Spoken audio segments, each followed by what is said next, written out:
कबूतर और चींटी। एक समय की बात है, एक पेड़ पर एक चींटी रहती थी। एक दिन वो खाने की खोज में डाली पर घूम रही थी। अचानक वो चींटी पैर फिसलकर डाली से नीचे पानी में गिर गई और बहने लगी।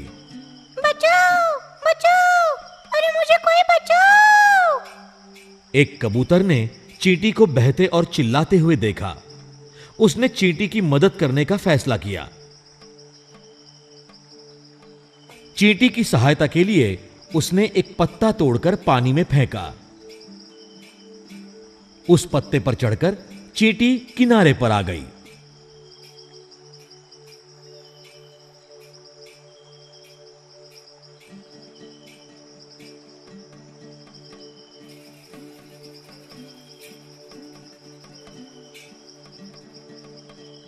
चींटी ने देखा कि कबूतर ने उसकी सहायता की है, तो उसका शुक्रिया अदा करने के लिए वो पेड़ पर चढ़ी। पेड़ पर चढ़कर चींटी कबूतर के पास पहुंची। उसने कबूतर से कहा, धन्यवाद, आज तुमने मेरी जान बचाई। ऐसा मत कहो, ये तो मेरा कर्तव्य था। मैं तुम्हारे आभारी हूँ। भविष्य में अगर तुम्हें कोई मदद लगे तो मुझे जरूर याद करना। जरूर याद करूंगा। आज मैं भगवान का बहुत आभारी हूँ कि उन्होंने मुझे तुम्हारे जैसा दोस्त जो दिया। और खुशी खुशी दोनों अपने रास्ते चले गए। इन दोनों के साथ सब कुछ ठीक चल रहा था।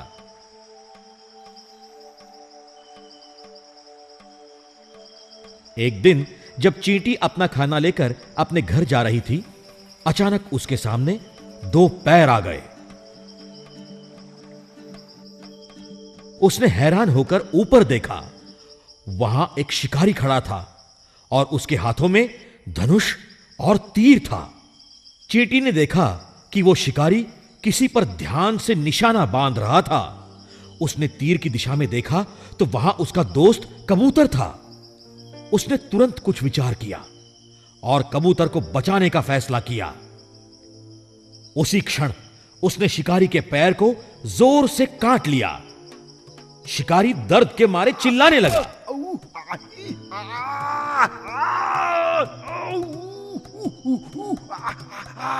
शिकारी की एकाग्रता भंग होने के कारण उसका तीर गलत दिशा में चला गया। कबूतर सावधान होकर उड़ गया। कुछ देर बाद कबूतर चींटी से मिला। उसने कहा, शुक्रिया मेरे दोस्त। तो दोस्त होने के नाते ये मेरा भी कर्तव्य है। मैं पहले ये सोच रहा था कि इतनी छोटी सी चींटी मेरी मदद कैसे करेगी, लेकिन मैं गलत था। आज तुमने मेरी जान बचाई, धन्यवाद। उस दिन से दोनों बहुत गहरे दोस्त बन गए और खुशी से जीवन बिताने लगे। संकट में मदद करने वाला ही सच्चा दोस्त होता है। चतुर कौवा। चिंटू एक चतुर कौवा था। एक दिन वो खाने की तलाश में घूम रहा था। बहुत तेज धूप थी। चिंटू को बहुत प्यास लग रही थी। वो पानी खोजने लगा, पर उसे कहीं भी पानी नहीं मिला। एक जगह उसे एक सुराही में थोड़ा सा पानी मिला, पर चिंटू उसे पी नहीं पा रहा था। उसने कुछ देर सोचा। अचानक उसे एक उपाय सूझा और वो आसपास पड़े पत्थर और छोटे छोटे कंकड़ों को उठाकर उस सुराही में डालने लगा। कुछ ही समय में पानी ऊपर आ गया। चिंटू ने खुशी से अपनी प्यास बुझाई और उड़ चला।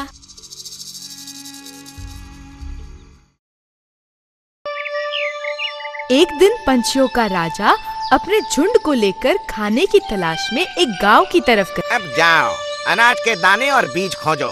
जैसे तुम्हें कुछ मिल जाए आकर मुझे खबर दे देना, ताकि हम सभी उसे आपस में बांट लें।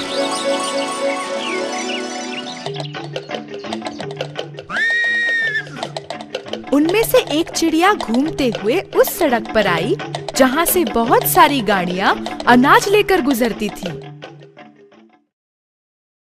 अरे कितने सारे अनाज के दाने! वाह, यहाँ तो दावत है। मैं राजा को इसके बारे में नहीं बताऊंगी, लेकिन अगर गलती से कोई पंछी यहाँ से गुजरा और उसने इसे देख लिया तो हाँ, एक तरकीब है। मैं उन्हें सारी बात बताकर भी उन्हें यहाँ से दूर रखूंगी। वो वापस राजा के पास गई। तुमने तो बड़ी देर कर दी। क्या तुम्हें कुछ मिला? कुछ भी नहीं। असल में मैं तो लगभग मरने ही वाली थी। सभी पंछी ध्यान से सुनने लगे। उड़ते उड़ते मैं बड़े रास्ते की तरफ गई जहाँ से हाथी और घोड़े गुजरते हैं और बहुत बड़े बड़े बैल गाड़ियों को खींच कर ले जाते हैं। गाड़ियाँ? फिर तो वहाँ बहुत सारा अनाज होगा। पर हाँ, एक बार तुम वहाँ नीचे उतरे तो फिर जल्दी से उड़ना बहुत मुश्किल है। कोई भी उस रास्ते पर नहीं जाएगा, ये बहुत खतरनाक है। चिड़िया की चेतावनी के बाद सारे पंछियों ने उस रास्ते पर न जाने की खबरदारी ली। देखिए मेरी होशियारी, अब ये सारा अनाज सिर्फ मेरा है। और अचानक अरे वो क्या है? बाप रे, गाड़ी! हाँ, लेकिन अभी तो वो बहुत दूर है और कुछ दाने चुनने के लिए बहुत समय है। लेकिन वो ये नहीं जानती थी कि वो एक तेज सवारी गाड़ी थी। और अचानक ये भगवान, ये तो मेरे ऊपर! इससे पहले कि वो उड़ान भरे, गाड़ी उसके ऊपर से गुजर गई। उस शाम सारे पंछी अपने घोंसलों में वापस आए, सिवाय उस चिड़िया के। जाओ, ढूंढो उसे। सारे पंछी अलग अलग दिशा में अपने दोस्त की तलाश में निकल पड़े। उनमें से कुछ पंछियों ने आकर राजा को खबर दी। वो मर चुकी है, हमने उसे उसी सड़क पर पाया। शायद कोई गाड़ी उसके ऊपर से गुजरी है। पंछियों का राजा खुद उस जगह पर गया। कितनी दुखद घटना है। उसी ने हम सभी को चेतावनी दी थी, लेकिन वो खुद अपनी लालच में खो गई। तुम सभी के लिए ये घटना एक सबक है। ज्ञानी लोग विचार पूर्वक कहते हैं, समझाते हैं। उनकी बातें हमेशा मान लेनी चाहिए। बुद्धिमान बूढ़ा पक्षी। जंगल के बीच एक बड़ा पेड़ था। उस पेड़ पर कलहंस का समूह रहता था। उसमें एक कलहंस बूढ़ा था और बुद्धिमान भी था। उसने पेड़ के नीचे एक लता को देखा। उसने कहा, दोस्तों, क्या आप उस छोटी सी लता को देख रहे हैं? हमें आज ही उसे निकालना होगा, नहीं तो ये हमारे लिए समस्या बन जाएगी। इसके कारण कोई भी आसानी से पेड़ पर चढ़ सकता है। लेकिन अन्य पक्षी इससे सहमत नहीं हुए। वे लापरवाह थे और खतरे को नहीं समझा। लता जल्दी ही गाढ़ा और लंबा बढ़ता गया। वह अपने को उस पेड़ पर लपेटता हुआ बढ़ता गया। एक दिन जब कलहंस खाना ढूंढने गए, तब शिकारी वहां आकर उन कलहंस के झुंड को पकड़ने के लिए जाल बिछाया। शाम को वे कलहंस अपने नीड़ पहुंचे, लेकिन उन्होंने जाल को नहीं देखा और सभी उसमें फंस गए। वे रोने लगे और उस बूढ़े और बुद्धिमान कलहंस से उपाय मांगी। बूढ़े कलहंस ने कहा, प्यारे दोस्त, जब सवेरे शिकारी आएगा तब हम सब मरे हुए पक्षियों की तरह नाटक करेंगे। शिकारी मरे हुए पक्षियों को कुछ नहीं करेगा, वह हमें फेंक देगा। जब वह हमें फेंकेगा तब हम तुरंत उड़ जाएंगे। दूसरे दिन शिकारी आया। सभी कलहंस उपाय के अनुसार नाटक किए और खुशी से उड़ गए। शिकारी आश्चर्य से उन्हें उड़ते हुए देखा।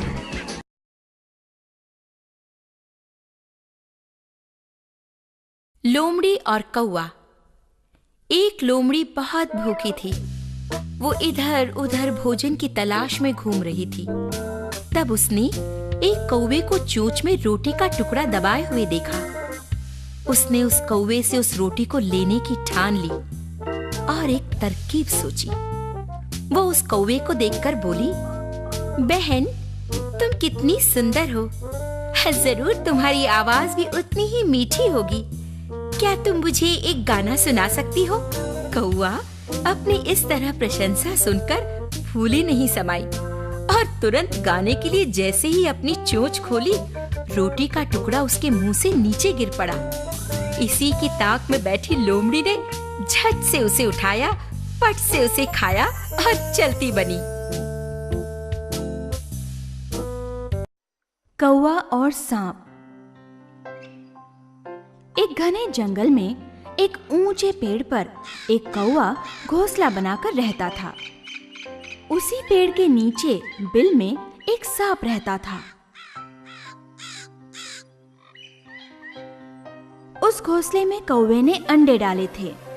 एक दिन कौवे को भूख लगी थी, इसीलिए वो खाने की खोज में निकल पड़ा। उसी समय सांप अपने बिल से निकला और धीरे से पेड़ पर चढ़ने लगा। सांप घोंसले के पास पहुंचा। अंडे देखकर उसके मुंह में पानी आया। कुछ घंटों बाद कौवा अपने घोंसले के पास लौटा। उसने देखा कि कोई उसके अंडों को खा चुका था। कौवा बहुत उदास हो गया। हाय, किसने मेरे अंडे चुराए होंगे? इस चोर को तो पकड़ना ही होगा। कौवे ने दोबारा अंडे डाले। इस बार कौवा वहीं पर छिप गया। उसे चोर को जो पकड़ना था।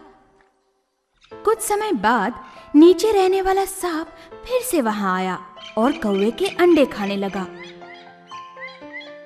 कौवे ने चोर को पकड़ लिया। वो बाहर निकला। तुम्हारी ये हिम्मत, मेरे अंडे खाते हो? हैं?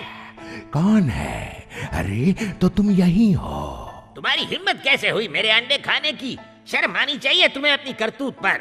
मैं क्यों शर्माऊं? मुझे भूख लगी थी, इसलिए मैं तुम्हारे अंडों को निगल गया। अगर दोबारा मेरे अंडों की तरफ देखा भी तो मैं तुम्हें मार डालूंगा। तुम क्या मुझे मारोगे? तुम्हें जो करना है कर लो। कौवा बहुत उदास हो गया।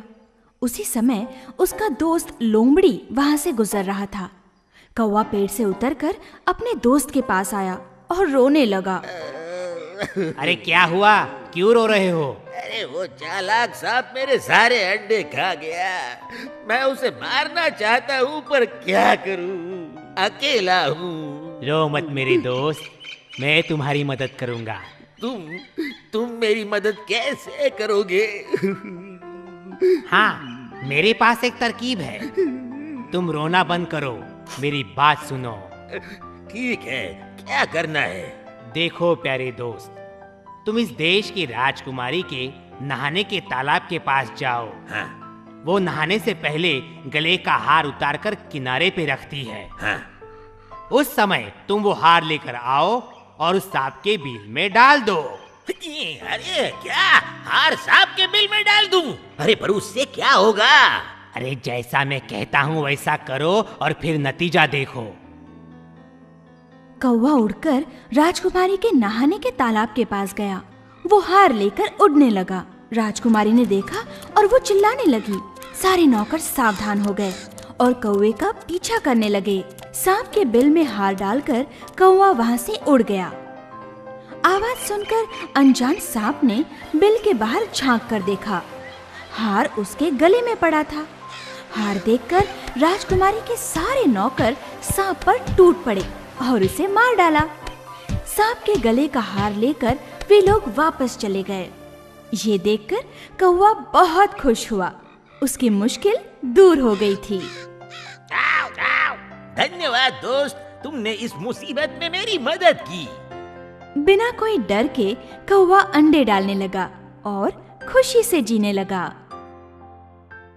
दोस्ती की पहचान मुसीबत में होती है। गिद्ध और बिल्ला। एक अंधा गिद्ध एक बहुत बड़े पेड़ के छेद में रहने के लिए आया। वहाँ बहुत सारे पंछियों का बसेरा था। सभी पंछियों ने जल्दी से एक सभा बुलाई। ओह, बेचारा बूढ़ा पंछी, वो तो घूम फिर भी नहीं सकता। हमें अपने भोजन से कुछ हिस्सा उसे देना चाहिए, अन्यथा भूख से वो मर जाएगा। बूढ़े गिद्ध का हृदय उन पंछियों की सहृदयता देखकर भर आया। जब सारे पंछी खाने की खोज में जाएंगे तब उनके बच्चों की देखभाल करना मेरा कर्तव्य है। एक दिन जब पंछी खाने की तलाश में गए, एक बिल्ला वहाँ से गुजरा। ऊंची डाली पर सोए हुए गिद्ध की तरफ उसका ध्यान ही नहीं था। वाह, यहाँ तो नन्हे पंछियों से भरे घोंसले ही घोंसले हैं। कई दिनों तक भोजन का बंदोबस्त हो गया। जब नन्हे पंछियों ने बिल्ले को अपनी तरफ आते देखा, उन्होंने इतना कहर मचाया कि गिद्ध जाग उठा। झपट के वो नीचे आ गया। कौन है वहाँ? अरे बाप रे, गिद्ध, अब तो मैं मर गया। लेकिन अचानक उसके ध्यान में एक बात आ गई। अरे ये तो अंधा है, चलो जान बची। कौन है वहाँ पर? जल्दी बोलो। मैं हूँ एक बिल्ला। चले जाओ यहाँ से, नहीं तो मैं तुम्हें मार डालूंगा। मैं मरने के लिए तैयार हूँ, लेकिन मेरे यहाँ आने की वजह तो जान लीजिए। ठीक है, कहो मैं गंगा किनारे रहने वाला हूँ। वहाँ सारे पंछी आपकी बुद्धिमत्ता और शिक्षा के बारे में बातें करते हैं। मैं आपसे कुछ ज्ञान हासिल करने आया हूँ। पर तुम मांसाहारी हो और यहाँ बहुत सारे छोटे छोटे बच्चे हैं। मुझे तुम्हें मारना ही होगा। क्या आप एक आश्रित को मारेंगे जो आपका शिष्य बनने आया है? मैंने धर्मशास्त्र पढ़ा है और अपनी अभिलाषाओं पर विजय भी पा ली है। लगता तो भरोसे वाला है। ठीक है, तुम इस छेद में मेरे साथ रह सकते हो।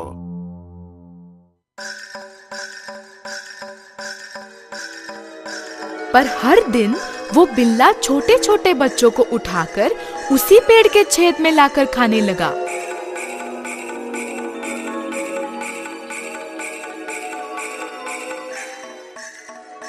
हर शाम जब पंछी लौटते तब वो कुछ बच्चों को वहाँ से लापता पाते। हमें इसकी खोज करनी ही होगी। लगता है अब यहाँ से भाग जाना ही ठीक होगा। और फिर वो बिल्ला दुम दबाकर वहाँ से भाग गया। सभी पंछी यहाँ वहाँ खोज रहे थे। अचानक एक पंछी जोर से चिल्लाया, अरे जल्दी आओ यहाँ, मैंने अपराधी को खोज लिया है। इसे तो मार डालना चाहिए।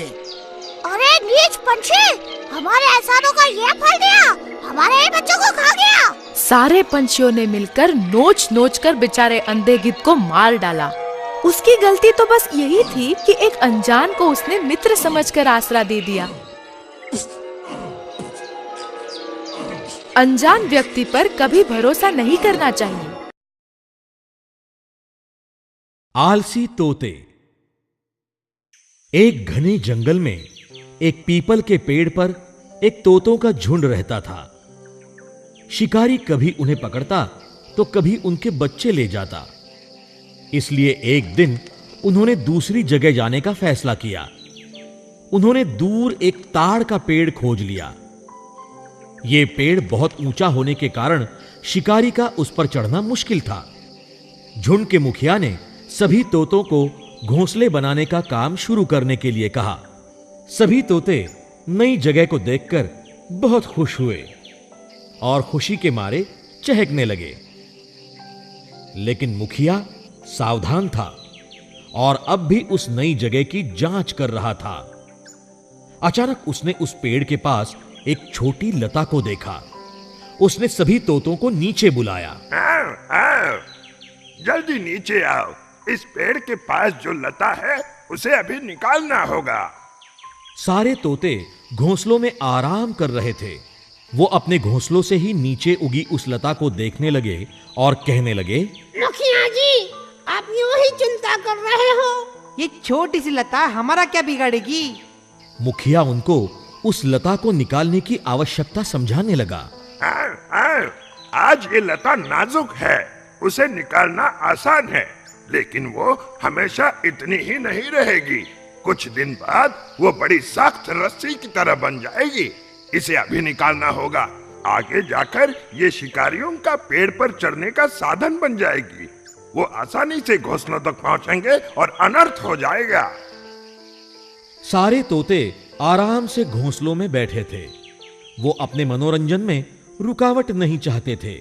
मुखिया की बात वो रोज अगले दिन पर टालते रहे। टालते टालते तोतों ने उस लता को बढ़ने दिया। कुछ दिनों बाद लता बढ़कर मजबूत बन गई। अब तोतों ने उसे निकालने की कोशिश की, पर वो उसे नहीं निकाल पाए। एक दिन जैसा मुखिया ने कहा वैसा ही हुआ। एक शिकारी वहां आया। उसने उस मजबूत लता को देखा। उस लता की सहायता से वो बहुत आसानी से पेड़ पर चढ़ गया। पूरे झुंड की आंखों के सामने वो उनके घोंसलों से सारे बच्चों को निकालकर ले गया। सारे तोते सिर्फ देखते रह गए और कुछ नहीं कर पाए। इस घटना के बाद सारे तोते वो पेड़ छोड़कर चले गए। अपने मुखिया की बात न मानने पर वो बहुत पछताने लगे, पर अब बहुत देर हो चुकी थी। छोटी छोटी बातों पर भी ध्यान देना आवश्यक होता है। ढोंगी कौवा। एक बार एक कौवे ने खूबसूरत मोर को देखा तो उसे भी मोर की तरह सुंदर बनने की इच्छा हुई। उसने कुछ मोर के पंख इकट्ठा किए और अपने शरीर पर लगा लिए। लेकिन वो बहुत अजीब लगने लगा। मोरों ने उसे देखकर कहा कि ये मूर्ख कौवा हमारी तरह दिखने की कोशिश कर रहा है, और वहां से चले गए। कौवे के अन्य मित्रों ने भी ऐसे ही ताने मार मार कर उसका साथ छोड़ दिया। अब कौवे को अपनी मूर्खता का एहसास हुआ और वो फिर से अपने मित्रों के पास गया और बोला, मित्रों, मुझे माफ कर दो, मैं अपनी गलती समझ गया हूँ। मुझे फिर से अपना मित्र बना लो, मैं कौवे के रूप में ही खुश हूँ।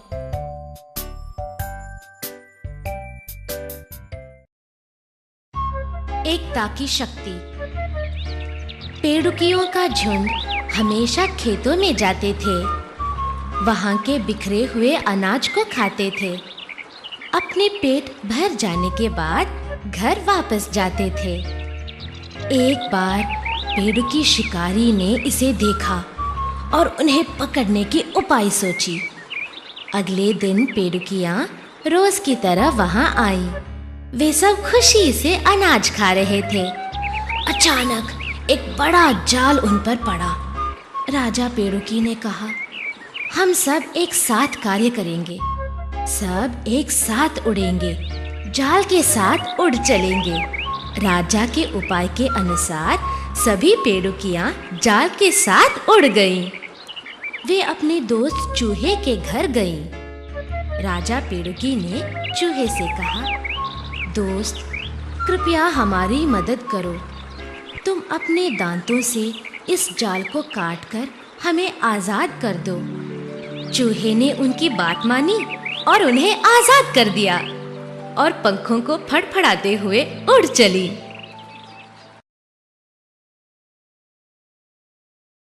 बुलबुल और धनेश पक्षी। एक समय की बात है, धनेश पक्षी पक्षियों का राजा था, लेकिन छोटी सी भी गलती पर वो छोटे छोटे पक्षियों को जान से मार देता था। इसलिए एक दिन सभी पक्षी मिलकर अपना नया राजा चुनने की बात सोच रहे थे। वो सब बुलबुल को चुनना चाहते थे। वो राजा जैसा दिखता भी है। हाँ, और अगर चाहे भी तो हमें कोई हानि नहीं पहुंचा सकता। लेकिन ये बात धनेश को कौन बताएगा? वो कभी नहीं मानेगा। मेरे पास एक तरकीब है। मेरे साथ आना सुतहर, मुझे तुम्हारी मदद चाहिए। कुछ समय पश्चात, महाराज, हम सभी चाहते हैं कि परीक्षा देकर आप अपना स्वामित्व सिद्ध करें। आपको एक मोटी डाल पर बैठकर उसे तोड़ना होगा। अगर आप सफल नहीं हुए तो जो भी सफल होगा हमारा राजा बन जाएगा। बताओ, मैं कौन सी डाल पर बैठूं? उस डाल पर। मेरे सिवा और कौन उस डाल को तोड़ सकता है? चलो। धनेश ने अपनी पूरी शक्ति लगाकर उड़ान भरी। वो जोर से उस डाली पर बैठा, मगर डाली टूटी ही नहीं। जिसे भी इस परीक्षा में शामिल होना है, उसे इतनी ही मोटी डाली पर बैठना होगा। हमारा प्रतियोगी बुलबुल है। वो डाल ठीक है, मोटी है ना? ठीक है, वो डाल पहले से मोटी है। अगर बुलबुल उस डाल को तोड़ने में कामयाब रहा तो वो राजा बन सकता है। धनेश ये नहीं जानता था कि जिस डाल पर बुलबुल बैठने वाला था, उसे सुतहर ने पहले से ही पूरी तरह कुरेद दिया था। छोटा सा धक्का उस डाल को तोड़ सकता था। जब बुलबुल उस पर बैठा तो वो डाल टूट गई। ये कैसे हुआ? उसने उस डाली को तोड़ दिया। धनेश ने अपनी हार मान ली और वो वहां से चला गया। बुलबुल पक्षियों का नया राजा बन गया। बुद्धि बल से श्रेष्ठ है। लालची बगुला। एक घने जंगल में एक तालाब था। उसके किनारे एक बगुला रहता था। उसी तालाब में बहुत सारी मछलियां और अन्य जलचर भी रहते थे। जब बगुला जवान था तब वो आराम से शिकार करके चैन से रहता था। अब बगुला बूढ़ा हो गया था और उसी तेजी फुर्ती से मछलियां नहीं पकड़ पा रहा था। अक्सर उसे भूखा रहना पड़ता था। एक दिन तो उसे दिन भर एक भी मछली नहीं मिली। शाम को तालाब के किनारे वो भूख के मारे जोर जोर से रोने लगा। तालाब से केकड़ा और अन्य मछलियों ने उसे रोने का कारण पूछा। धूर्त बगुले ने जवाब दिया, मेरे प्यारे दोस्तों, मैं तुम सब के लिए रो रहा हूं। एक ज्योतिषी ने मुझे बताया कि जल्द ही ये तालाब सूखने वाला है। फिर तुम सबका क्या अंजाम होगा। मैं भी यहीं पैदा हुआ और तुम सबकी मौत के लिए बहुत दुखी हूँ। इस चिंता के कारण मैंने खाना भी छोड़ दिया है। हाँ। नादान मछलियां बगुले की बातें सुनकर डर गईं। उन्होंने उससे सहायता मांगी। अरे भाई बगुले, तुम तो सबसे बड़े और अनुभवी हो, हमें इस संकट से बचाओ, हमारी मदद करो। धूर्त बगुला इसी मौके का तो इंतजार कर रहा था। वो मदद करने के लिए तुरंत राजी हो गया। यहाँ से कुछ ही दूर दूसरा बड़ा तालाब है। मैं तुम सबको एक एक करके आराम से वहां पहुंचा दूंगा। ये बात सुनकर मछलियां और बाकी जलचर बहुत खुश हुए और बगुले को धन्यवाद देने लगे। बूढ़े बगुले को भी अपनी भोजन की समस्या का हल मिल गया। सहायता करने के उद्देश्य से बगुला एक एक मछली को वहां से ले जाने लगा। लेकिन वो बूढ़ा बगुला कोई साधु संत नहीं था। सहायता करना तो सिर्फ एक नाटक था। वो बगुला मछलियों को घने जंगल में एक चट्टान पर ले जाता और आसानी से मारकर उन्हें चट कर जाता। दिन ऐसे ही कटने लगे। जगह बदलने की उत्सुकता में हर दिन सभी प्राणी उसे जल्दी ले जाने की विनती करने लगे। बगुले को अब भरपेट खाना मिलने लगा। इस तरह बगुला बहुत खुश था। एक दिन तालाब में रहने वाला एक केकड़ा बगुले से कहने लगा, मैं कितने दिनों से आपको मुझे ले जाने की विनती कर रहा हूँ। आप तो सिर्फ मछलियों को ही ले जाते हैं, लेकिन आज तो मेरी बारी है ना। कृपया आप मुझे अपनी पीठ पर बिठाकर उस तालाब तक ले जाइए। केकड़े को पीठ पर बिठाकर बगुला उड़ने लगा।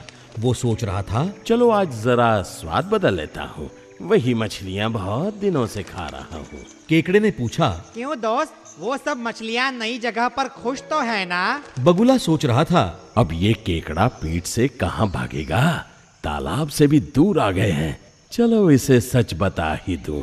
बेचारा। बगुला हंसकर बोला, कैसा तालाब बच्चे, वहाँ कोई तालाब नहीं है। तुम चिंता ना करो, सारी मछलियाँ मेरे पेट में सुरक्षित हैं और अब तुम भी मेरा भोजन बनने के लिए तैयार हो जाओ। बगुले की नीचता केकड़े के ध्यान में आ गई। उसने बगुले की लंबी गर्दन को मरोड़ दिया और वो धूर्त बगुला उसी समय मर गया। केकड़ा वापस तालाब पर आया और उसने सबको बगुले की नीचता के बारे में बताया। सभी ने केकड़े की प्रशंसा की और उसे धन्यवाद दिया। दुश्मन की बातों पर कभी विश्वास नहीं करना चाहिए। कौवे और सांप। जंगल में एक बड़ा पेड़ था। कई पक्षियों ने उस पेड़ पर घोंसला बनाई। एक बड़ा सांप उस पेड़ को देखा। उसने कहा, ये पेड़ मेरे लिए अच्छा घर बनेगा। ये कहकर सांप वहां रहने लगा। एक दिन सांप ने घोंसले भर अंडे देखे।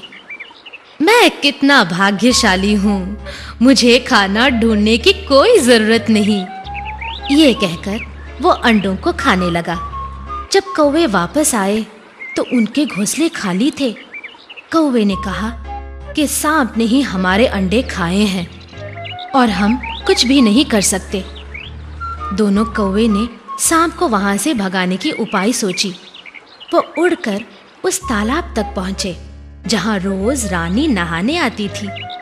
कौवे ने उस हार को उठा लिया जिसे रानी ने किनारे पर उतार कर रखा था। उन कौवों ने हार को सांप के बिल के सामने छोड़ दिया। रानी के सेवक कौवे के पीछे भागते हुए उस पेड़ के पास आए तो उन्होंने सांप को वहां हार के पास देखा तो उसे मारकर हार को लेकर चले गए। कौवे और अन्य पक्षी खुशी से रहने लगे और अब उनके अंडे सुरक्षित थे। निष्ठावान सेनापति। सदियों पहले वाराणसी में कौवा राजा रहता था। उसे अपनी रानी से बहुत प्यार था। एक दिन वे राजमहल के ऊपर से गुजर रहे थे। नीचे का दृश्य देखकर रानी के मुंह में पानी आ गया। आहा, उस मछली का थोड़ा सा हिस्सा मुझे मिल जाए तो कितना अच्छा होगा। अगले दिन आओ रानी, बाहर जाकर कुछ खाना ढूंढ ले। मुझे नहीं चाहिए वो घिसा पिटा खाना, मुझे तो वही खाना चाहिए जो मैंने राजमहल में देखा था। अगर मुझे वो नहीं मिला तो मैं बिना कुछ खाए मर जाऊंगी। अब कौवा राजा सोच में पड़ गया। तभी उसका सेनापति वहाँ आ गया। क्या बात है महाराज, आप बहुत दुखी दिख रहे हो। कौवा राजा ने उसे सारी बात बताई। बस इतनी सी बात, आप चिंता न कीजिए, मैं वादा करता हूँ हमारी रानी को मनचाहा भोजन जरूर मिलेगा। अपने 8 सर्वोत्तम कौवों को लेकर सेनापति राजमहल की ओर गया।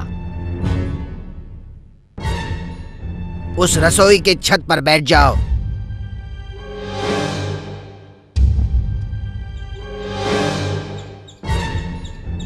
अब मेरी बात ध्यान से सुनो।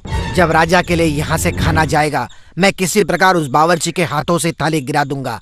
4 कौवे अपने चोच चावल से भर लेना और बाकी 4 मछलियों से, और तुरंत अपनी रानी तक ये भोजन पहुंचा देना। हाँ, वो देखो बावर्ची आ रहा है। उस खुली जगह पर मैं हमला करूंगा। अगले ही क्षण सेनापति ने रसोइये पर हमला बोल दिया। वो रसोइया दर्द से चिल्लाया, उन बर्तनों को छोड़ो, पहले उस धूर्त कौवे को पकड़ो। जैसे ही बर्तन नीचे गिरे, उन 8 कौवों ने अपनी चोंच भर ली और वहाँ से उड़ गए।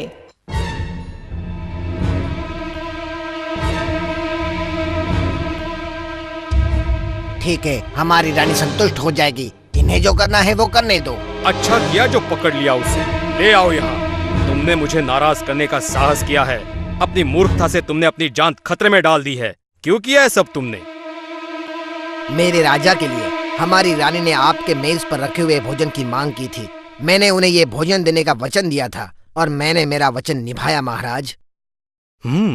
एक पंछी ने अपने राजा के लिए अपनी जान दांव पर लगाई। कैसी दुर्लभ स्वामी निष्ठा है।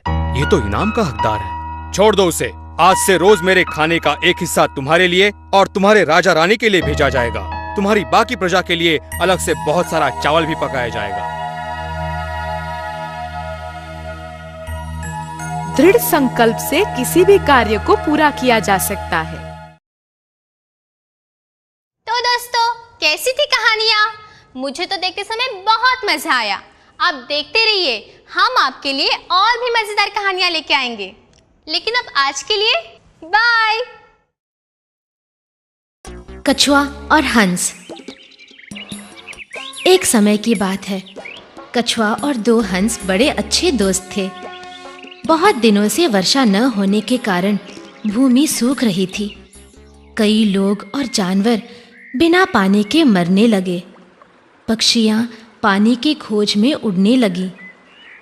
हंस ने खतरे को देखा और निश्चय किया कि वह भी वहां से चले जाएंगे। ये बात अपनी दोस्त कछुए से कहने के लिए गए। कछुए ने पूछा, आप लोग मुझे छोड़कर क्यों जा रहे हैं? क्या मैं आपका दोस्त नहीं हूँ?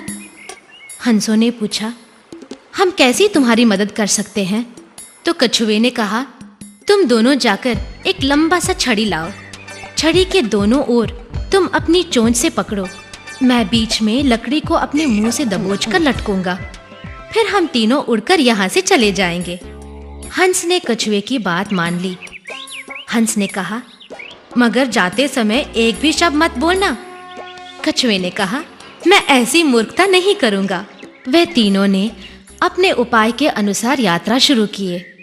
वे बहुत दूर तक उड़ने लगे। उन्होंने खेतों को, पहाड़ों को पार किया और शहर में पहुँचे। शहर के लोग इन हंसों और कछुए को आश्चर्य से देखने लगे। वह उनको देखकर चिल्लाने लगे। कछुए को लोगों का चिल्लाना पसंद नहीं आया। वह अपना मुंह खोलकर चिल्लाना चाहा और मुंह खोलते ही छड़ी छूट जाने के कारण नीचे गिरकर मर गया।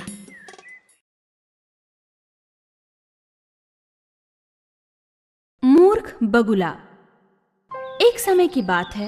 एक तालाब के किनारे एक नारियल का ऊंचा पेड़ था। उस पर एक बूढ़ा बगुला रहता था। तालाब कुछ ही दिनों में सूखने वाला था। उस तालाब में बहुत कम मछलियां बची थी, जो सिर्फ उस अकेले बगुले के लिए काफी थी। मगर उस तालाब और नारियल के पेड़ पे उसे बहुत गर्व था। काश दूसरे बगुले भी यहाँ आए और ये बात जान ले कि मैं कितना खुशकिस्मत हूँ। एक दिन उसने देखा कि एक बगुलों का बड़ा झुंड तालाब के ऊपर से गुजर रहा था। अरे अरे रुको, अरे यहाँ नीचे देखो, नीचे। वो बूढ़ा पक्षी हमें पुकार रहा है, चलो चल के देखते हैं, शायद मुसीबत में हो। आइए, मुझे खुशी हुई कि आप मेरी बात सुनकर यहाँ आए। आप लोग मेरे अतिथि बनकर यहाँ इस नारियल के पेड़ पर रहिए, इस तालाब की मछलियों का आस्वाद लीजिए। बुढ़ा अच्छा है पर मूर्ख है, हमें प्रभावित करना चाहता है। अगर हम ये निमंत्रण स्वीकार करें तो ये तो भूख से मर जाएगा। इसीलिए उस नेता ने अपनी झुंड की तरफ से उसके निमंत्रण का इनकार किया। हम आपके प्यार के आभारी हैं, पर हमें जाना चाहिए। हाँ, हमारा चतुर नेता ठीक कह रहा है, हम तो बहुत लोग हैं। देखिए, ये मछलियाँ तो सिर्फ आपके लिए ही काफी हैं, हमें कहीं और जाने दीजिए। आप लोग मेरा निमंत्रण नहीं स्वीकार करेंगे तो मैं अपने प्राण त्याग दूंगा।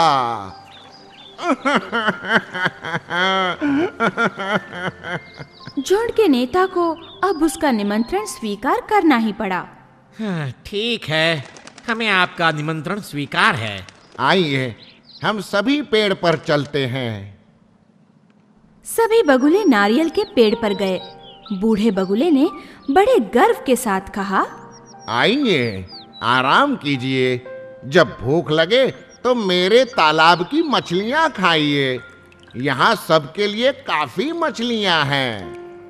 पूरे झुंड ने उसकी बात मानकर तालाब की मछलियों का मजा चखना शुरू किया। अरे सुनते हो, मैं तुमसे ज्यादा मछलियाँ खा सकता हूँ। अरे तुम क्या खाओगे? अरे मैं तो 6 मछलियाँ दबा चुका हूँ, तुम दोनों उससे भी ज्यादा खाकर दिखाओ तो जानूं। ऐसा करते करते तालाब की सारी मछलियाँ खत्म हो गई।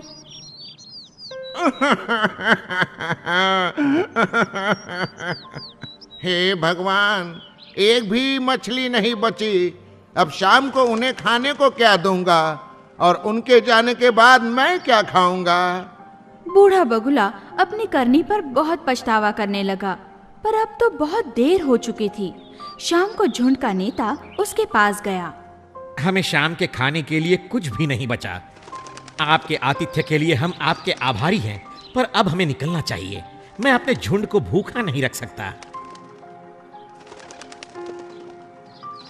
वहां से निकलते वक्त झुंड के नेता के मन में अकेले बूढ़े बगुले के लिए खेद प्रकट हुआ। वो बहुत बूढ़ा है, हमारे साथ उड़ नहीं सकता। काश उसने हमारी बात मान ली होती। बेचारा ज्यादा दिन जिंदा नहीं रहेगा। कुछ दिन बाद उस बलहीन वृद्ध बगुले ने अपनी आखिरी सांस ली। वृथा अभिमान नहीं करना चाहिए। बगुला और केकड़ा। एक समय एक बगुला तालाब में रहता था। उस तालाब में अनेक मछलियां थीं। कई वर्षों के बाद बगुला बूढ़ा और कमजोर हो गया। अब मछली पकड़ना उसके लिए मुश्किल हो गया। इसलिए उसने एक उपाय सोची। बगुले ने बहुत दुखी होने का नाटक किया। मछलियां उसके पास आने पर भी बगुले ने उन्हें नहीं पकड़ा। एक केकड़े ने इसे देखा और पूछा, तुम क्यों इतनी दुखी हो? तुम क्यों खाना नहीं खा रहे हो? बगुले ने जवाब दिया, मित्र केकड़े, मैंने सुना कि लोग इस तालाब को मिट्टी डाल के बंद करने वाले हैं। यहाँ एक भी मछली नहीं बचेगी। मछलियाँ और केकड़ा इसे सुनकर सावधान हो गए। केकड़े ने कहा, तुमने बहुत बुरी खबर सुनाई मित्र। अब तुम ही बता दो, हम इस आफत से कैसे बचें? बगुले ने कहा, मैं एक ही पक्षी हूँ, फिर भी मैं तुम सबकी मदद कर सकता हूँ। पास ही में एक बड़ा और गहरा तालाब है। अगर तुम चाहो तो मैं तुम सबको वहाँ ले जा सकता हूँ। तुरंत बगुले ने अपनी यात्रा शुरू की।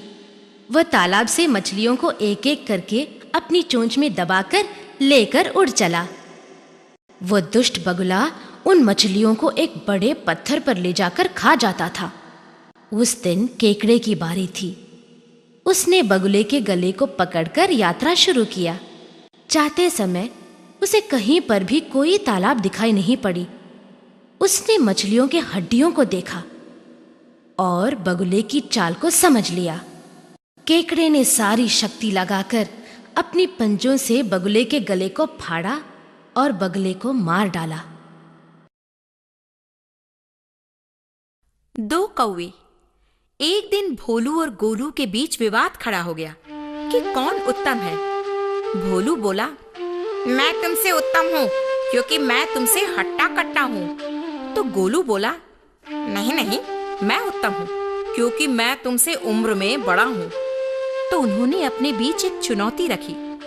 जो अपनी चोंच में एक थैले में कुछ भर कर ऊपर उड़ेगा वही उत्तम है। गोलू बहुत धूर्त था। उसने अपने थैले में रुई की गेंदें भर ली और भोलू के थैले में नमक, और दोनों ने उड़ान शुरू की। देखते ही देखते गोलू ऊपर उड़ने लगा क्योंकि उसका वजन भोलू के वजन से कम था। बहुत कोशिश करने पर भी भोलू ऊपर नहीं उड़ पा रहा था। तभी अचानक बारिश होने लगी। रुई की गेंदें पानी में भीगने के कारण भारी हो गई, लेकिन भोलू के थैले में नमक पानी में घुलकर हल्का हो गया। अब भोलू ऊपर उड़ने लगा और उसने चुनौती भी जीत ली।